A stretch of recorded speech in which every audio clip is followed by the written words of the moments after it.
Have you ever played Wii tennis? Well, that's exactly how your badminton doubles defense should look like. Today we'll teach you how to do the perfect badminton doubles defense so that you can lift the back of your court while your opponent is smashing every time, so you'll never have to worry about your defense ever again. Our first step is going to be our stance. Now, when we're talking about the doubles defense today, we're going to talk about in 80% of scenarios how you're defending. In the standard scenario is we're going to be standing in our neutral position, one leg in front, one leg in back. Now, the difference between getting ready standard and defense standard is that getting ready is going to be a little bit more shoulder width, whereas defense standard, we're going to be standing a little bit wider and a little bit lower.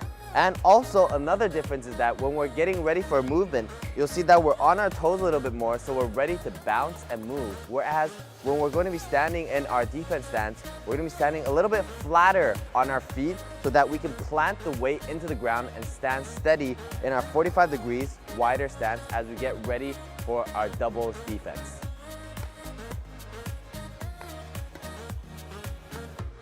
Next, we're going to talk about the grip of our racket. What we're going to be doing is rotating our racket so our thumb is a bit more on the flat part as we're defending.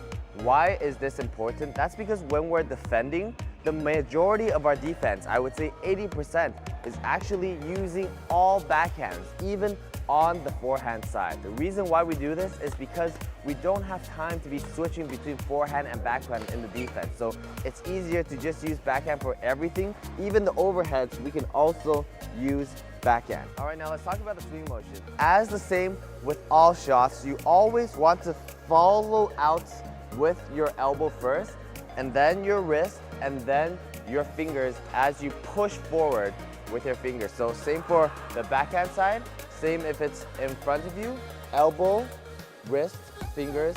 Same if it's on your forehand side, elbow, even though it's a little less on this side, but you still want to think of the elbow. Elbow, wrist, fingers. No matter where it is in your swing on your defense, it's always elbow, wrist, and fingers so that you can smoothly guide it out. Because if you did not lead with your elbow and you started doing this, first of all, your direction would be going all over the place. Second of all, you won't be able to follow through on your swing and give it that proper control to always hit it to the back of the court.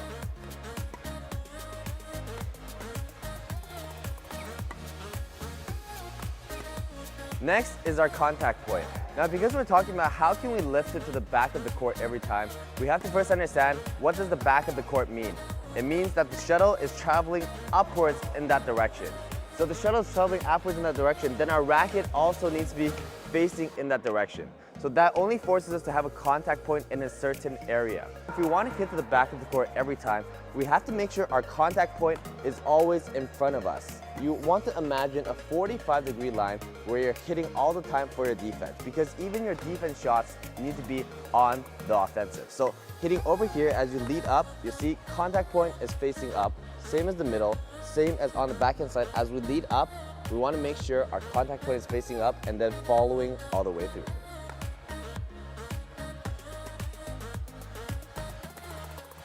Our last step and most important step is being consistent with very small movements. Because the bird is already traveling very quickly to us, we don't need to be generating power like this.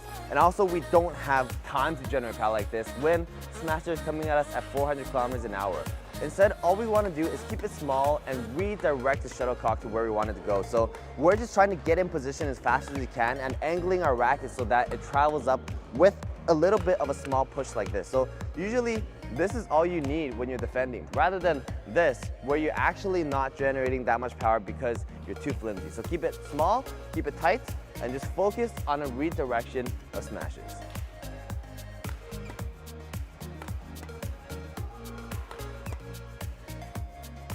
So next time someone unattractive asks you to smash, say, "No thank you, I've got a good defense."